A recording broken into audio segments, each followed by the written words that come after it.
Krishna, Hare Hare, Hare Ram, Hare Ram, Ram Ram, Hare Hare.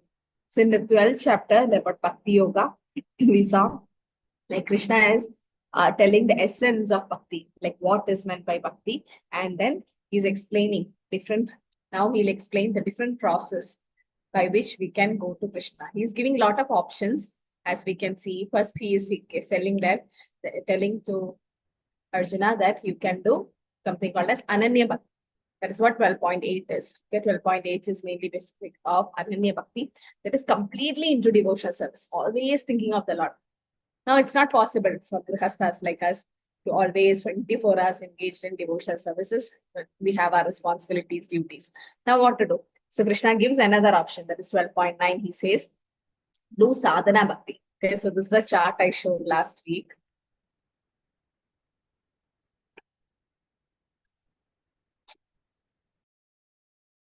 So this is what we saw.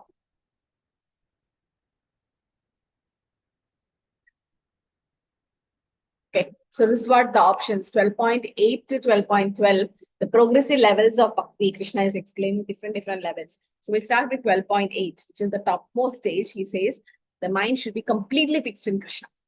Okay, and you live in a relationship with Krishna, like Shanta Dasya Sakira is the topmost stage. But if that is not possible, that's called Ananya Bhakti stage. So 12.8, you can note down, it's Ananya Bhakti. 12.9 is about Sadhana Bhakti. It's like if it's not possible, then do Sadhana Bhakti, what we are all doing. That's why we are called Sadhakas. What is Sadhana Bhakti? In English, if you say Sadhana Bhakti means devotional service. Following the follow rules all and the rules and regulations.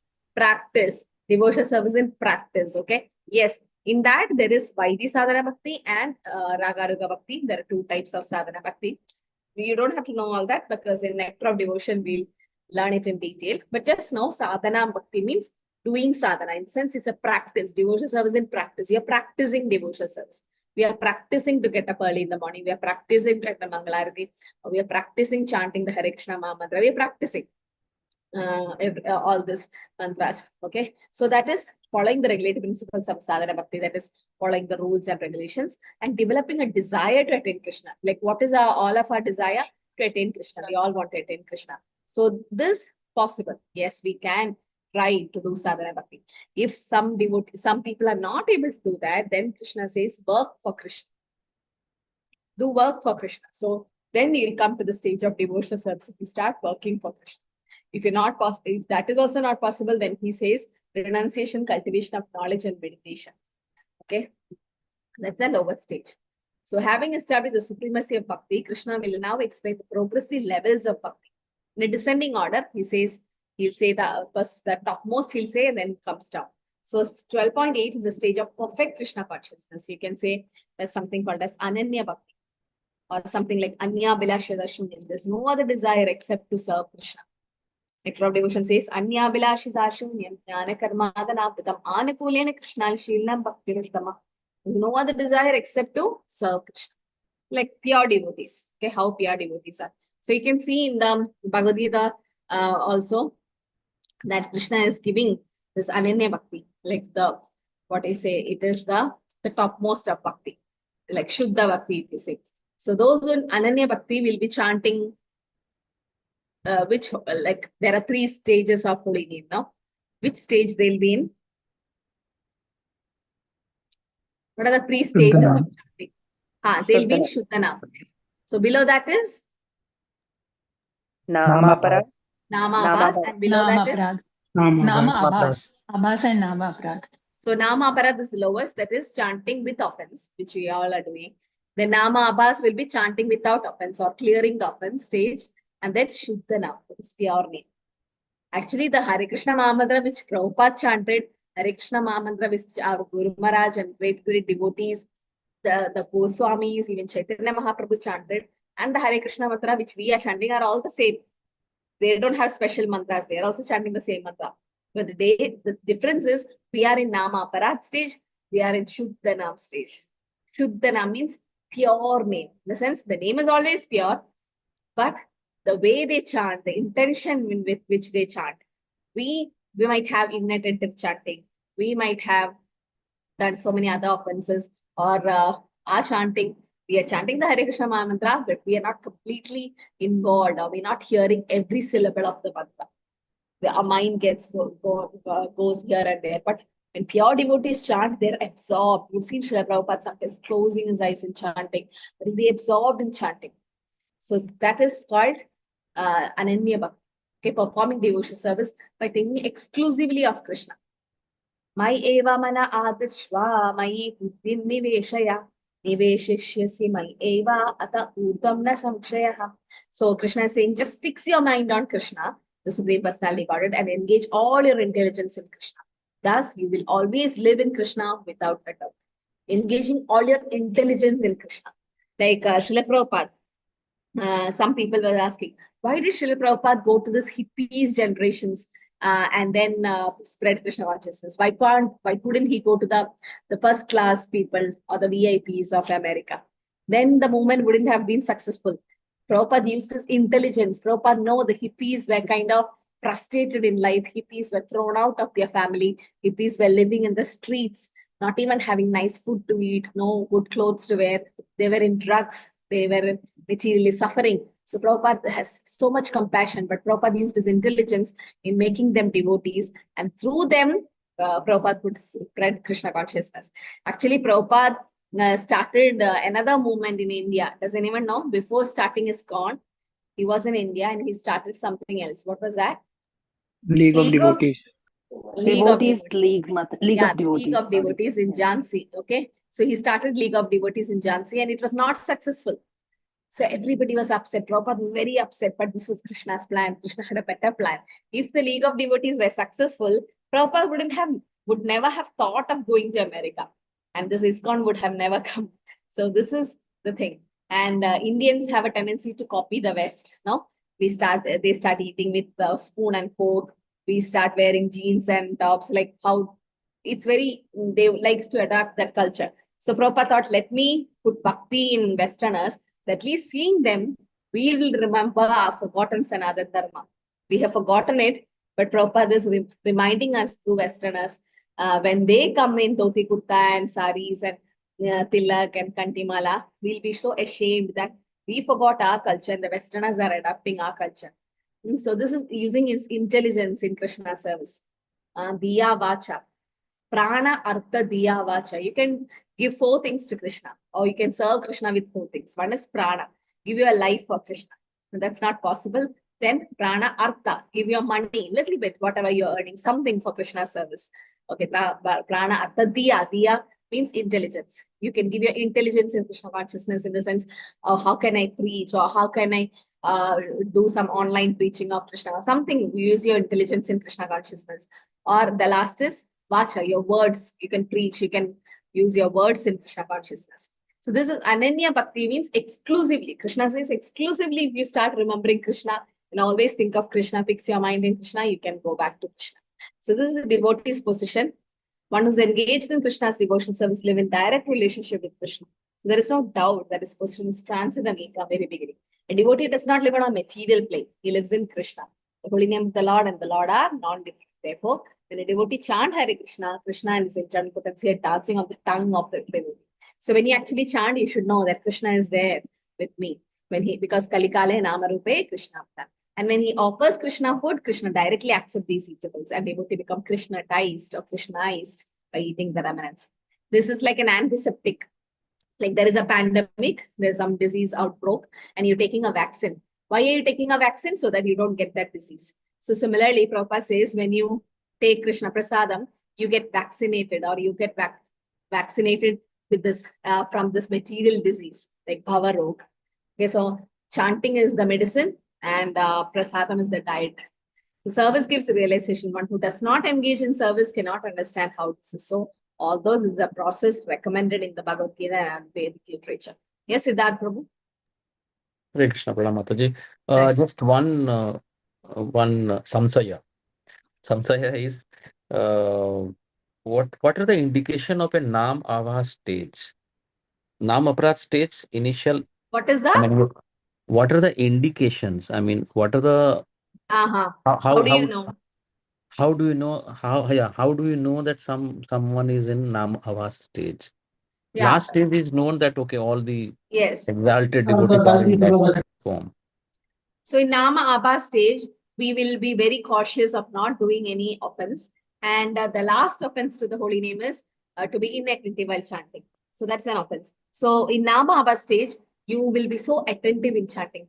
Your quality of japa will increase. In the sense, when you finish your round, you will hear the mantra properly. You will know that you are not offending the devotees. You know that you're not doing any sinful activities on the strength of the holy name. So you will realize that you will start getting more taste in the holy name, and you will realize that the transcendental pleasure you will get.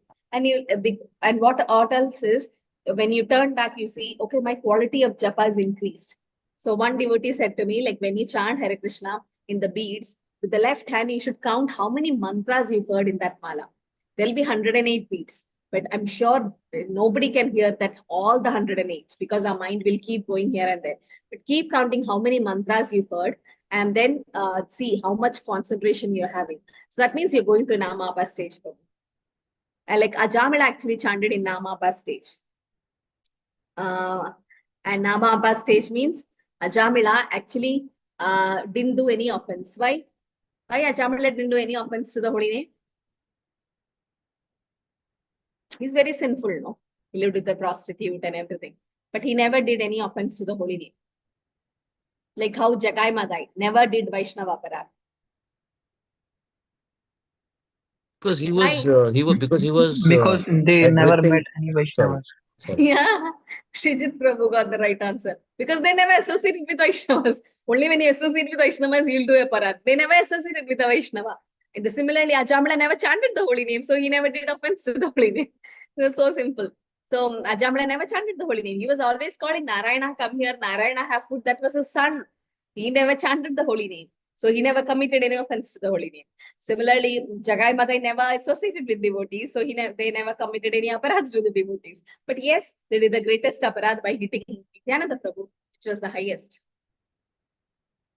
Yeah, mostly Nityananda Prabhu was the first Vaishnava they met. Actually, they met a lot of Vaishnavas, but they never associate. They, like, when they drink and they in the streets, they saw so many Vaishnavas, but they never, it seems they never associated with them. Okay. So here in 12.10, okay, before I discuss this, I want to have the quick breakout room so that you discuss this. Like, what is the progression of Varnashrama Dharma to perfect Krishna consciousness, which is mentioned in 12.8, 9, 10, and 12. We just go through the text, just go through, and then you will understand there is some progression of Varnashrama Dharma to perfection. Okay, start from Varnashrama Dharma to perfect Krishna consciousness from 12.8, 9, 10, 11, and 12. These are very important slokas. So I just want you to go through it. What you can do is, in a group, you divide the sloka. Like this, Mataji, please read 12.8. Prabhu, you read 12.9, 12.10, 11, 12. You divide. Okay. So 5 slokas. I'll give 5 devotees in each room. Please join the rooms. And then when you are in the rooms, what happens? I'll put extra devotees. So you divide the slokas, each person, they contribute from 12.8, 9, 10, 11, 12, and understand how is the progression happening from Varnashram Dharma to perfect Krishna consciousness in 12.8 to 12. It's a descending order, but understand that and come back. Okay.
Hare Krishna, all are back. Okay. So Hare the progression from Varnashram Dharma to perfect Krishna consciousness. Okay, we'll come back to that, but quickly I'll just go through the verse. So practicing of sadhana bhakti, that's what 12.9 Prabhupada says. Okay, better we discuss because otherwise points will be repeated. So can we have a volunteer from room number 1? Hare Krishna Mataji. Yes, ma'am. Mataji, we divided the shlokas like you said. So I took shloka 8, which you have already explained actually. It's very simple. I'll keep it very short. The first, in the progressive level, the first one is to fix our mind and remember Krishna, do a lot of smaranam, and then use our intelligence also in Krishna, contemplate on him, which leads to devotional service. When we do devotional service, we have a direct relationship with Krishna. And how do we do Smaranam is by chanting the holy name. And like you said, Krishna is dancing on our tongue. And Krishna and his name are non-different. And when we eat remnants offered to Krishna, we become Krishnatarians. Hare Krishna Mataji, Puja Mataji. Yeah, Hare Krishna Mataji, Sadar Pranam. So I have taken the verse 9, and which has been also explained by you, Mataji, which explains us about the regulatory principles. And this verse particularly tells us about the two types of two different processes of Bhakti Yoga, where one gets attached to the Lord through the transcendental process, and it's a process, and the one who doesn't get attached and who is not developed an attachment for the Supreme Personality of Transcendental Supreme Person by the transcendental love. And so it's a process which has been given. One has to really go through this process, and one can achieve the Krishna consciousness and the love of God, which is actually dormant in everyone's heart, and it is now in material association, which is very impure, but it has to be really purified. All the senses has to be purified. So this is a process by which one can achieve this process. I mean, achieve the progress and come in Krishna consciousness. So to this particular process is through the regulative principles, to follow the regulative principles. So Krishna has given us the options. If you cannot really focus your mind and intelligence towards me, on me, then you can follow the regulative principles. You can get up early in the morning, you attain Mangalarti, then you listen to Bhagavatam, do the studies of Bhagavad Gita, and it is definitely under the guidance of expert spiritual master, and you have to follow all these regulatory principles. There are various rules and regulations. One can really follow these things, and then one can come into this spiritual kingdom. One can achieve the Krishna's abode through this, following these regulatory principles. Hare Krishna Mataji. Hare Krishna. Very nice. What about room number 2? Yes, Mataji. I think we are room number 2. I think so. Hare Krishna. I don't know. Yes, Prabhu. Yes, Prabhu. We are room number 2. We are room number 2. So we have divided our task 5 among 5, 6, 7 in fact. So we'll take up one by one. So I start with 8. So 8 starts with the highest kind of level. Krishna says that this why it is highest, because he's continuously saying that if you cannot do this, then do this. If again you cannot do so, definitely I mean 8 is the highest level. So I resonate with 8 as complete manmana bhava, that kind of scenario, full. So all the things that we have learned so far, I think is applicable to 8, because here it is talking about 100% engaging the intelligence and everything in Krishna consciousness, and chanting holy name non-stop. So the verses that I relate with verse 8 is Manmana bhava madbhakto matyaji mam namaskuru machita madgata pranaha vasudeva sarvamiti sarva karanam. All that is fully, if I am engrossed, or somebody, some devotee is engrossed, then only verse 8 is applicable for him and or her. And if we cannot do that, Krishna is saying, and it is related to, in fact, on the ashrama side, the 4 varnashrama, from brahmacharya asrama to grihastha to vanaprastha to sannyas. So this part mostly resonate, mostly linked to brahmacharya asrama, where nothing, no other boundaries or no other conditions are there. It's a pure consciousness. So it relates to brahmacharya asrama. That's how our team thinks the relationship with that. So with this, I request for 9 and 10, Hare Mataji, Krishna. and Priti Hare Mataji. Hare Krishna. Krishna, Hare Krishna. Mataji. Please accept the humble. The verse 12.9, so it basically deals with the two kinds of love for Krishna in Bhakti Yoga. So the one love that is naturally that is Your already voice is developed. not clear. Hare Krishna. Is this better, Mataji? Hare Aha. Krishna, Mataji, is this better? Yes, yes. Okay, so basically, Mataji, I'm doing verse 12.9. So here, there's like two kinds of bhakti. This is basically like, if you don't have the natural love of Godhead, then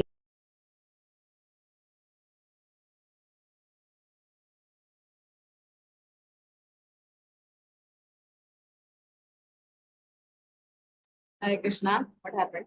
We lost her. Hare Krishna, Mataji, can you hear me? Yeah. Okay, so basically, this love of Krishna is dormant in everyone. That is, people who don't naturally have love for Krishna, who's not into the Ananya Bhakti. So here, basically, what is recommended is you follow the regulative principles. There's a particular process by which you can revive that love of Godhead, love of Krishna. So basically, your process of waking up early, chanting your rounds, cooking prasad for Krishna, offering, hearing the Bhagavatam and Bhagavad Gita from pure devotees or pure Vaishnavas, and practicing this regularly, and this will kind of develop an attachment to Krishna. And that's how you can, reach the lotus feet of the Lord. However, this particular verse actually is for being in a grihastha ashram. We can follow this, it's very easy in the sense you don't have to go to a secluded place or to the forest or anywhere, but at your house you can do this and you can progress. So this is what we got, Mataji, for this verse. Hare Krishna. Hare Krishna. Hare Krishna, Mataji. Hare Krishna. Also. Yeah.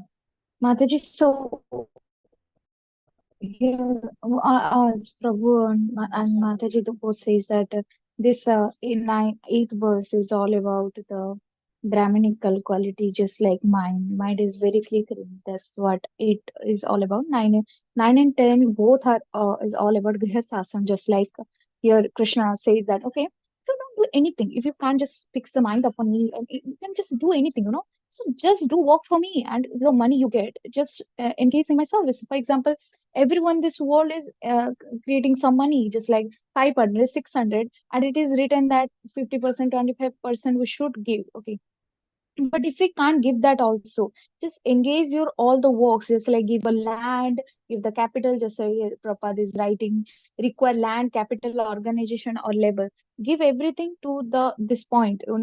So Krishna is simplified this that okay, if you can just mind upon me, just like the Brahminical qualities, you can give up anything for me. Just engage your work on me. There are various devotees who need this, and I took the same 12th verse also, so I just explained it. So in the last verse, in the 12th chapter, Krishna just summarized all those. The next Mataji will, I think, explain the Vanaprastha here in the 11 or something. But in the every sloka, he just summarized in the last sloka, the 12th, that every vanasam, he just makes that. In the last line also Prabhupada said that the gradual processes, just like you say, renunciation is a Brahminical quality or the thing, knowledge, meditation, realization. In the end, the realization. There's the process. But if you can't do anything, he came again to the last point that, okay, just engage your service onto me. Just did this. Okay. So what I just think about Mataji, Hare Krishna. Hare Krishna Mataji, Panchang Pranam Mataji. I'll talk about 11th verse. So this is where Krishna is giving an option. For example, if you can't do Ananya Bhakti, you can't do Sadhana Bhakti, you can't even work for Krishna, then do this. So what is it? So you give up all the results of your work. So generally we're attached to the fruit of the work that we do. So giving up the result of your work, and do some, like do charity, open a hospital, basically do some good cause, sacrifice for some good cause. And the Prabhupada says there that when when you're giving up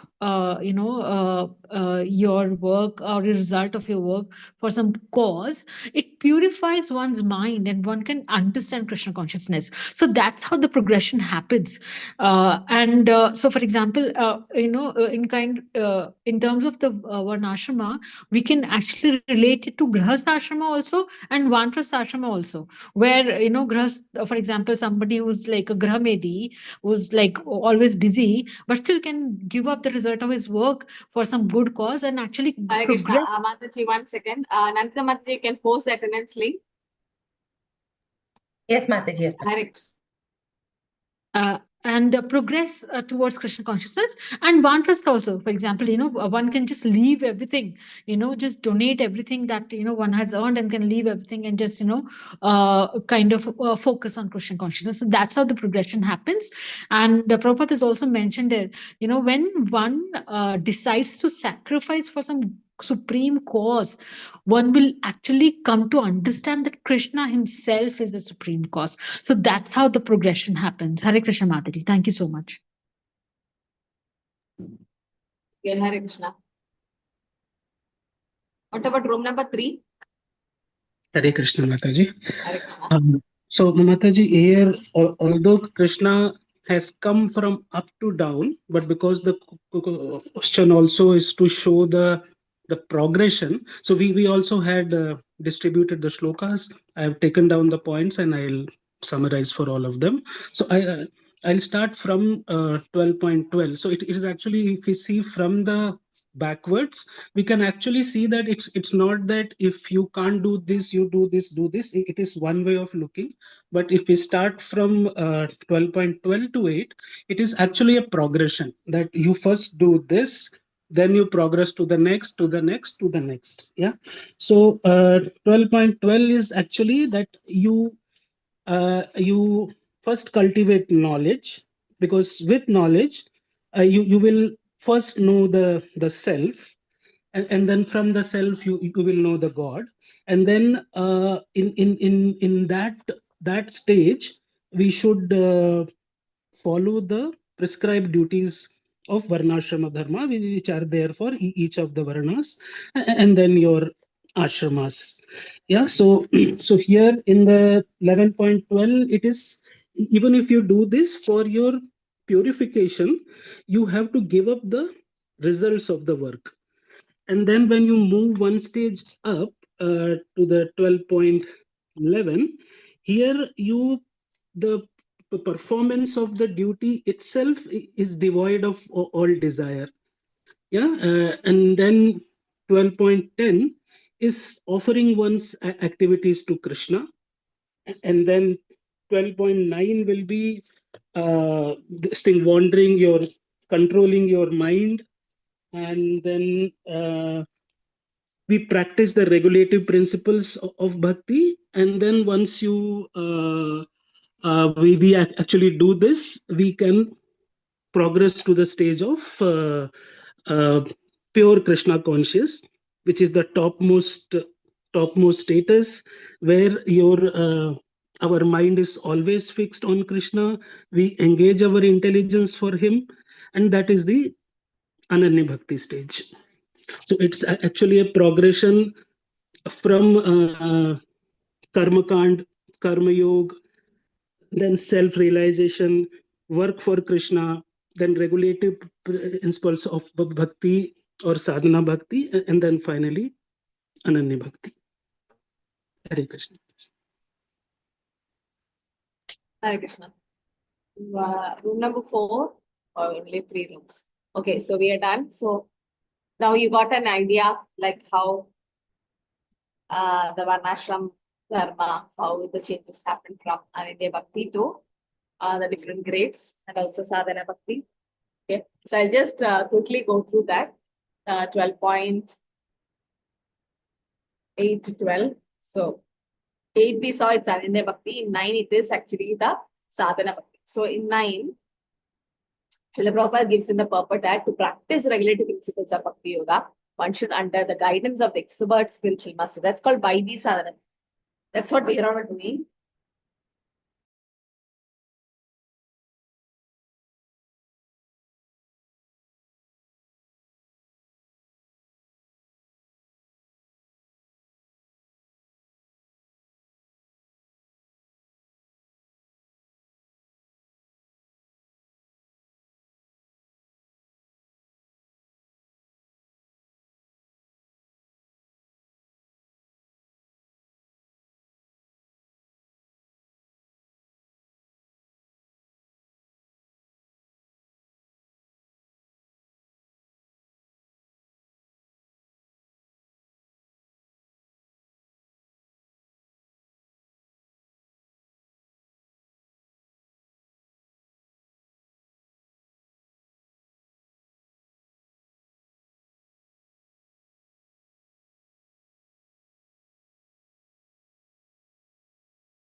Sorry for that. I need to leave, but then I'll just finish this up to the 12.12.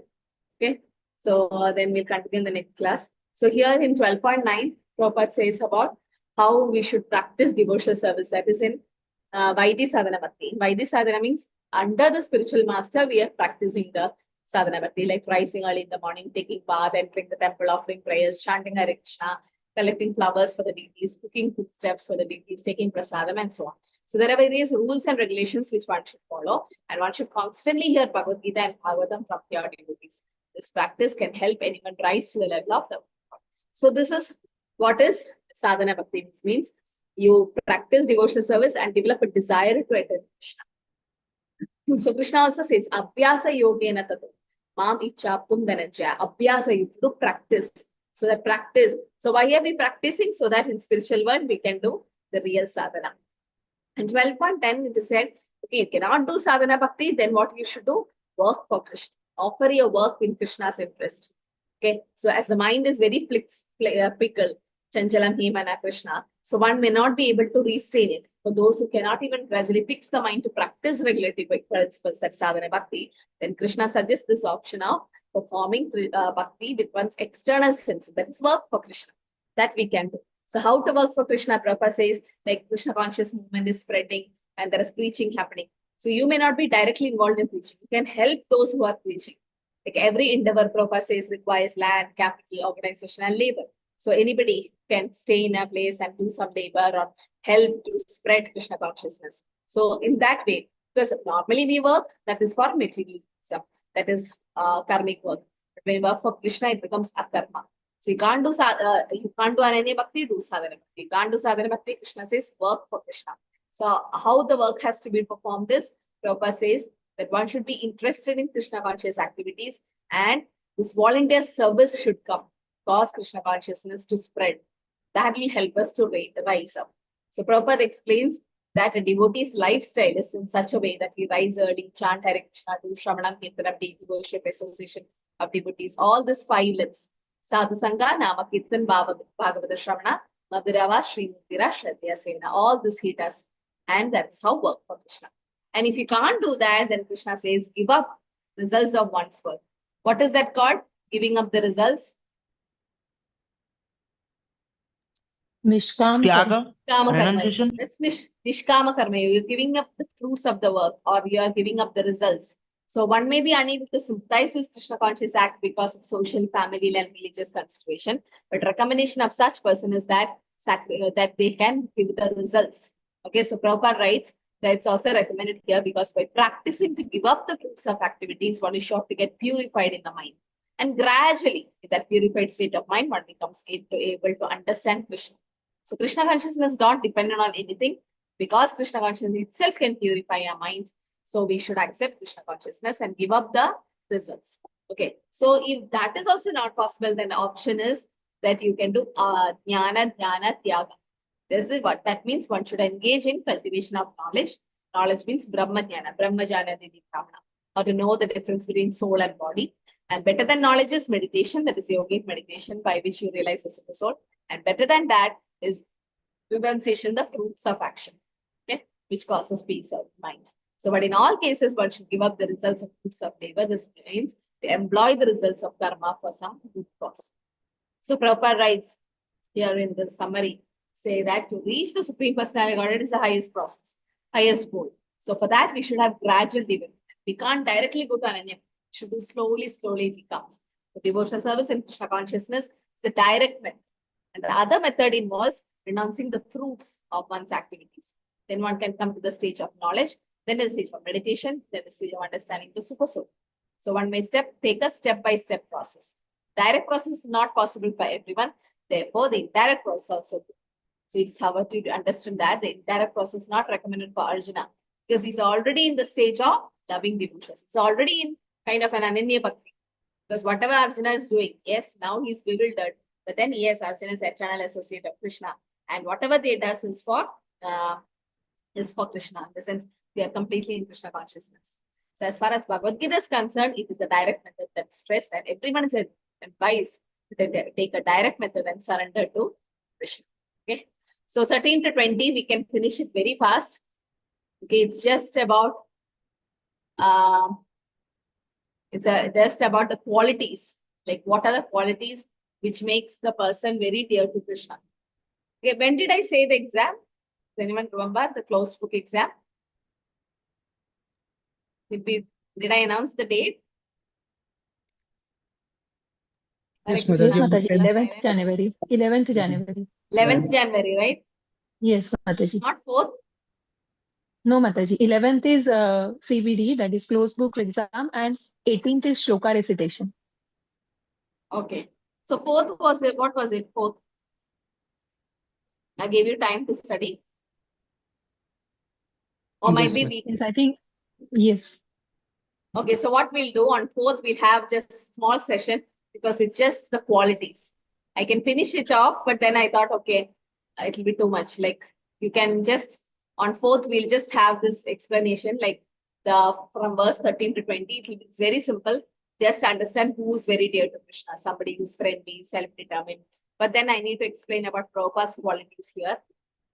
So that's why I'm keeping it pending, because we need to explain about how Prabhupada fulfill all these qualities, and Hindu Prabhuya Priya Tasya, how he became very dear to Krishna. Okay, so that we will discuss. So 4th, we'll have a small session on from 13 to 20 verse, who all are very dear to Krishna. And then on 11th, we can have our close book exam. Okay. Anything to add?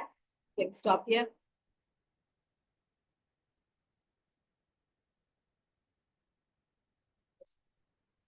I just have to leave this way. Okay. Okay. Hare Krishna. Thank you everyone for joining.